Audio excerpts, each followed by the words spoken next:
Bom, dando continuidade à segunda apresentação da mesa, o discurso da nação entre os brancos de Angola, pelo professor Dr. Fernando Tavares Pimenta, do 620 da Universidade de Coimbra. Professor, muito obrigado pela presença. Uma palavra. Boa tarde a todos. Eu, antes de mais, quero agradecer à organização do colóquio, nomeadamente à professora Maria Luísa Tucci, e quero felicitar a organização. De facto, o colóquio tem sido muito interessante, tem sido muito bom. Tenho aprendido muita coisa. Isso é óbvio. Nem sempre se aprendem coisas novas, mas, de facto, julgo que a organização está de parabéns.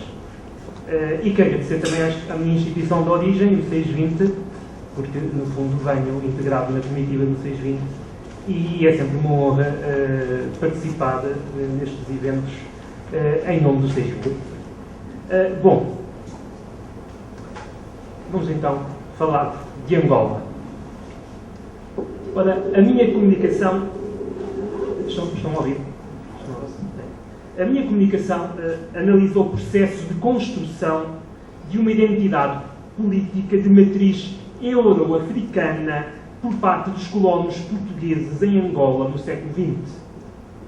Neste sentido, colocamos em perspectiva o discurso político nacionalista produzido por alguns segmentos da população branca angolana, cujo fio condutor foi a reivindicação de uma crescente autonomização política de Angola, que deveria passar primeiro pela aquisição de um estatuto de autogoverno, self-government, e depois pela independência no quadro de uma mais lata comunidade lusíada, isto é, uma espécie de Commonwealth portuguesa.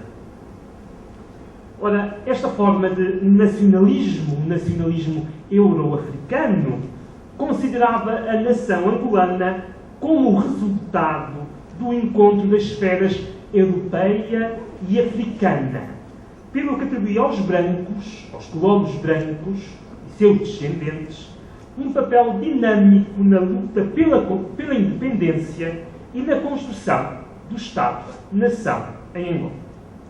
Vejamos.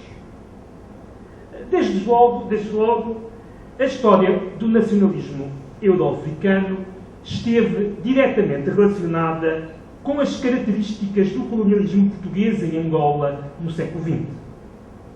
Com efeito, em Angola, tal como nas demais colónias de povoamento europeu em África, estou a falar neste caso da África do Sul, da Rodésia do Sul, atual Zimbábue, do Quénia, de Moçambique, até certo ponto, só para falar nas colónias da África Negra. Portanto, nestas colónias de povoamento europeu, vigorou uma forma ou subtipo de colonialismo que a historiografia anglo-saxónica denominou de settler colonialism, expressão que podemos traduzir por colonialismo demográfico ou colonialismo de povoamento. Este colonialismo foi caracterizado pela existência de uma terceira força no interior da situação colonial, distinta quer do poder colonial, quer do Estado colonial, quer da população colonizada e representada pela comunidade dos colonos brancos. Temos três elementos da administração colonial: a população colonizada, que é a grande maioria, e talvez o principal ator da situação colonial, e temos esta terceira força, os colonos, a comunidade dos colonos. Ora, a comunidade branca constitui essa terceira força em termos sociais, económicos e políticos, no sentido em que competia, por um lado, com a população colonizada, neste caso a população negra, pela supremacia no seio da sociedade colonial, e, por outro lado, com a potência colonial, neste caso Portugal, pelo controle do poder de Estado colonial, dos instrumentos e dos órgãos de dominação colonial. Mas, falando especificamente no caso de Angola, podemos dizer que o nacionalismo dos brancos, dos colonos brancos, tinha como referências, ou teve como referências principais, o Brasil e, em medida menor, o domínio britânico da União Sul-Africana. E falo aqui em domínio britânico da União Sul-Africana, não falo na República Sul-Africana, fundada mais tarde, já a seguir à Segunda Guerra Mundial, e que adotou o apartheid. O apartheid vigora a partir de 48, e na União Sul-Africana nunca houve apartheid, houve outras formas de segregação. Portanto, é preciso fazer esta distinção. União Sul-Africana não é República Sul-Africana. São duas coisas distintas. Ora, isto porquê? Isto porque na primeira metade do século XX, a colonização branca no continente africano, fosse ela portuguesa ou inglesa, ou mesmo francesa, no caso da Argélia, era considerada uma continuação do povoamento europeu no Novo Mundo das Américas e na Oceania, na Austrália e na Nova Zelândia. E tal como tinha acontecido nestes dois continentes, entendia-se que as colónias de povoamento europeu em África, entendia-se mal, porque isso não se deve verificar, mas entendia-se na altura, que as colónias de povoamento europeu em África dariam origem a Estados autónomos ou mesmo independentes sob a hegemonia dos colonos e seus descendentes. Neste sentido, julgava-se que os colonos brancos construiriam novas nacionalidades de matriz europeia no continente africano, tal como tinham feito os colonos portugueses, espanhóis e ingleses na América 100 e 150 anos atrás. Ora, precisamente em Angola, os colonos brancos julgavam-se os obreiros desta nova nação de cepo europeu em África. Uma nação imaginada politicamente como uma espécie de Brasil africano. E o Brasil é algo que está sempre na mente dos colonos portugueses em África. Uma espécie de Brasil africano, se não mesmo uma nova Lusitânia. E esta é uma expressão que também é usada pelos colonos. Ora, este projeto foi defendido, desde logo, por um conjunto de figuras de grande peso na governação colonial portuguesa, entre os quais Norton de Matos e Vicente Ferreira. Eu cito estes dois casos, foram ambos altos comissários da República Portuguesa em Angola, durante a Primeira República. E eu vou fazer aqui algumas citações que me parecem muito significativas. Assim, Norton de Matos, por exemplo, concebeu a formação de uma nova, passo a citar, nacionalidade de matriz latina e portuguesa em Angola. Fim de citação. Capaz de contrabalançar a hegemonia política na África Austral da emergente nacionalidade sul-africana de matriz nórdica, boer e anglófona. São suas estas palavras, isto é uma citação um bocadinho longa, mas julgo que vale a pena. A civilização de África será, dentro de um ou dois séculos, uma das grandes civilizações mundiais. E nessa mais recente emanação das energias e das faculdades humanas, a grande nação que se está formando no sul da África, a União Sul-Africana, como a outra que se formou no norte da América, os Estados Unidos da América, procurará ter a hegemonia em todo o continente. Ora, em face da nacionalidade que se está formando com tanta intensidade e com tamanho brilho na África do Sul, temos de nos preparar para manter, mais uma vez em distantes terras, como justo equilíbrio, a civilização latina e, acima de tudo, a civilização portuguesa que dela nasceu. Preparação de que maneira? Essa preparação tem de ser, atendidas as condições de tempo e de lugar, a mesma que fizemos no Brasil. Fixar nas terras de África que nos pertencem a nossa raça, com a maior intensidade. E na África, mais do que na América, várias nacionalidades, derivadas das duas grandes e principais civilizações humanas, exercerão pacificamente, perfeitamente contrabalançadas entre si, como representantes de poderosas nações, a missão civilizadora, a mais monumental da humanidade. E aqui temos, portanto, o Norton de Matos a conceber a formação de duas grandes nacionalidades na África Austral, a sul-africana e a angolana, sendo a angolana a filha de Portugal, o novo Brasil, o Brasil africano, a nova Lusitânia. Vejamos Vicente Ferreira, que há pouco disse que foi autocomissário durante a República, não é verdade. Ele é nomeado ainda no tempo da República, ele é nomeado, se não me engano, a 23 ou 24 de maio de 26, e é confirmado pela ditadura militar, mas ele exerce o seu autocomissariado durante a ditadura militar. Ora, Vicente Ferreira defendeu publicamente o projeto, e cito, de criar nas terras altas de Angola uma verdadeira nação, constituída por populações brancas, de preferência portuguesas. Um segundo Brasil, ou melhor, um terceiro Portugal. Eu julgo que estas palavras são, de facto, muito significativas e demonstram também o empenhamento ou o empenho da parte de alguns administradores coloniais portugueses. Bom, mas indo para além dos discursos políticos dos administradores portugueses, podemos verificar que a ideia de construir uma nova nacionalidade em terras angolanas estava profundamente enraizada no espírito dos próprios colonos brancos. Se não vejamos, no Bié, que é uma cidade, uma região do centro de Angola, das Terras Altas, os colonos brancos fundaram o Grêmio maçónico Pátria Nova, cujo objetivo era transparente: lançar as bases para a construção de uma nova pátria nos planaltos de Angola. Nova pátria, portanto, nova nacionalidade formada por brancos. Esta nova pátria era entendida, como já disse, como uma espécie de nova Lusitânia. E não era um caso. O facto da principal loja maçónica de Benguela, na altura a segunda cidade da colónia, ter assumido a designação de Grêmio Lusitânia. E durante várias décadas esta expressão nova Lusitânia vai fazer parte do discurso político, do discurso jornalístico dos colonos. Estamos a falar pelo menos até a década de 1940, isso é evidente, até o momento em que a censura do Estado Novo começa a ser mais pesada. Ora, para os colonos, essa nova pátria teria o seu lugar no quadro de uma ampla confederação luso-brasileira, constituída por Portugal, Brasil e as colónias portuguesas.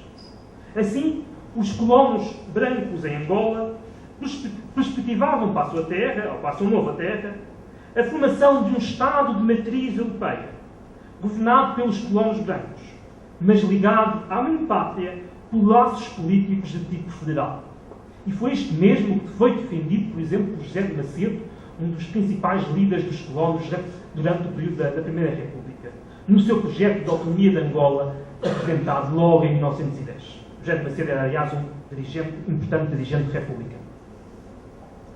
Paralelamente, a leitura da imprensa colonial revela que os colonos foram gradualmente adquirindo a consciência de formarem uma unidade social e política diferente da portuguesa. A pouco e pouco, os colonos passaram a identificar-se politicamente não como meros expatriados portugueses em África, mas como membros de um povo, o povo de Angola. Por exemplo, em abril de 1919, a Comissão de Resistência da Associação Comercial de Luanda dirigiu um manifesto à população branca de Angola, à população branca, intitulado Ao Povo de Angola. Os colonos consideravam Angola a sua terra comum, a sua nova casa em África, e assumiam-se orgulhosamente como, e cito, os verdadeiros homens de Angola. Fim de citação. A ideia de construir uma nova pátria em Angola estava assim no centro das aspirações políticas dos colonos. Basta ler para o efeito o apelo feito pela Liga de Defesa e Propaganda de Angola, ou pelo Partido para Angola, seu sucessor. Logo em 1919 afirma: concentremos todos numa só ideia e com o fim de atingir um só objetivo: o engrandecimento de uma futura pátria. E face ao centralismo e às deficiências da administração colonial portuguesa, os colonos admitiram mesmo, ainda no período republicano, ou já no período republicano, a hipótese de separação da colónia da metrópole. Cito outra vez: esforçados, valerosos, dignos e honestos, os colonos, simplesmente a falange admirável que por aqui moreja, se bem que lhe começa a imputar a noção patriótica de um Portugal maior, para dar lugar à de uma Angola maior, mesmo sem relações com Portugal. Em todo caso, podemos dizer que foi só a partir de 1930 que ocorreram as primeiras ameaças explícitas de secessão da colónia por parte dos colonos. E aqui uso documentação do Consulado-Geral Britânico em Luanda. E segundo o Cônsul-Geral Britânico em Luanda, a ideia de secessão teria sido defendida por vários elementos da população branca, inclusive por membros do Conselho de Governo de Angola. Tensões entre a administração portuguesa e os colonos brancos conduziram mesmo a uma revolta dos colonos em Luanda, em março de 1930. Mais tarde, poucos meses depois, suprimida pela repressão portuguesa. Mas durante a rebelião foram publicados manifestos que apelavam à independência. Eu cito aqui um pequeno extrato. Viva Angola livre! Digamos ao governo do Terreiro de Paço, Lisboa, que de hora avante Angola viverá para si e para o mundo, sem a independência direta, seja de quem for. Ora, julgo que isto é evidente. De facto, a política centralista e autoritária da ditadura salazarista apressou, antes que evitou, a emergência do nacionalismo dos brancos de Angola, levando a uma radicalização do seu discurso político. Isto porque Salazar impôs um sistema de pacto colonial que ignorava e prejudicava as aspirações políticas e os interesses económicos dos colonos, a favor dos interesses metropolitanos. Em Luanda e nos distritos de colonização branca mais antiga, Benguela, Luando, Moçambique e Huila, nasceram assim os primeiros movimentos nacionalistas. Logo, em 1940, nasce no Luando a Organização Socialista de Angola, cuja repressão, em 1941-42, conduziu à prisão de quase 200 de colonos. Eu tenho aqui que apressar, mas só para perceber a desafecção dos colonos em relação à própria ditadura, e aqui não estamos a falar só de nacionalistas, mas estamos a falar de oposicionistas, neste caso, eu quero salientar a vitória de Humberto Delgado, candidato da oposição, no distrito de Benguela e noutras cidades, mas em especial no distrito de Benguela, nas eleições presidenciais de 1958. Humberto Delgado obteve 66,7% dos votos, ou seja, o dobro do candidato apoiado pelo regime Américo Tomás. E não houve ditadura que conseguisse esconder esta vitória. É claro que esta vitória também foi só possível devido à ação do engenheiro Fernando Falcão, que era um branco angolano de segunda geração e o principal líder político dos colonos nesta altura. E foi precisamente Falcão que liderou o processo de constituição do mais importante movimento nacionalista euro-africano, a Frente de Unidade Angolana, a FUA. A FUA nasceu em 1961 em Benguela, teve ramificações em várias cidades de Angola, e desde logo apresentou-se como movimento cívico, sem filiação partidária, mas defensor da unidade de todos os angolanos e promotor da autonomia de Angola como fase intermédia para a aquisição da independência. Escusado será dizer que o Estado Novo, que o regime de Salazar, não aceitou a existência da FUA. A FUA, ao fim de 6 meses, foi duramente reprimida pela PIDE. Na altura já havia PIDE em Angola, sendo os seus dirigentes e uma boa parte dos militantes presos e deportados, muitos para a metrópole, dos quais o próprio Fernando Falcão.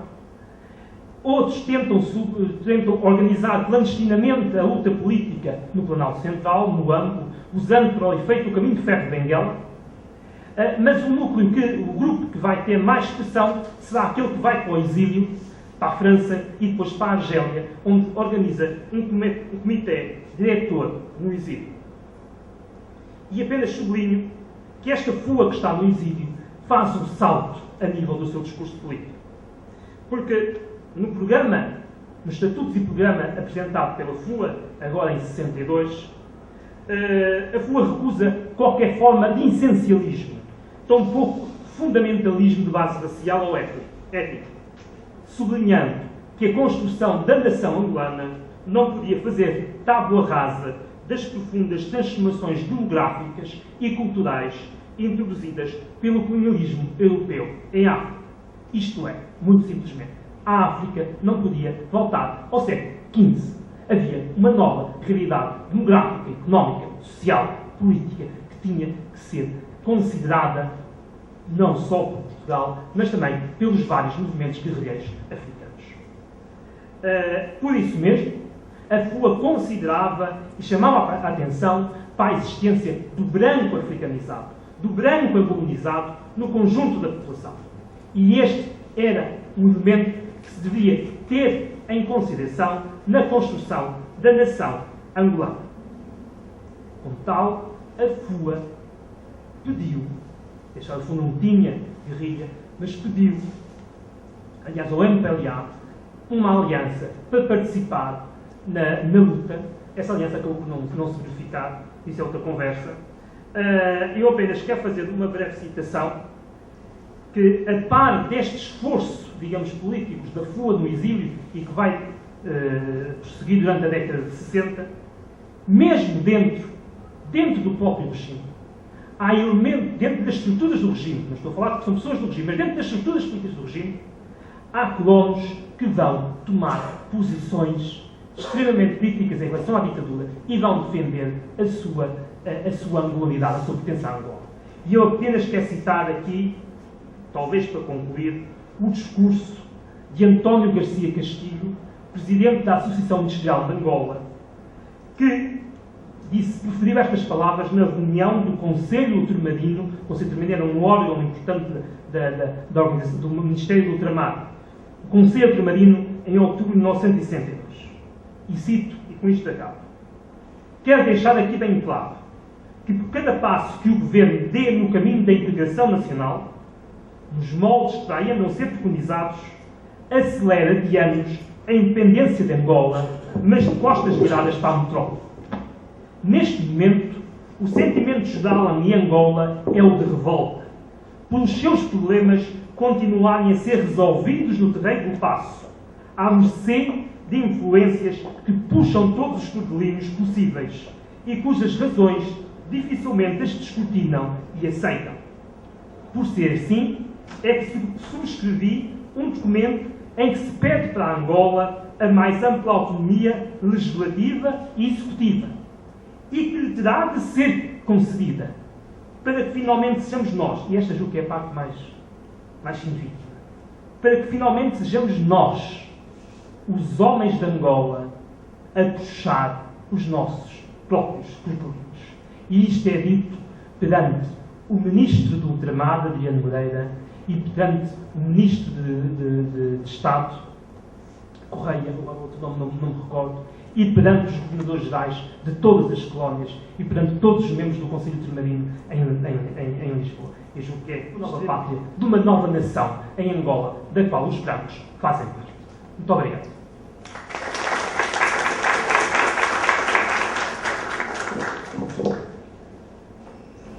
Fernandinho, parabéns pela colocação. Vou respeitar também o horário e entrego aqui o seu certificado. Mais um. Muito obrigada pela apresentação.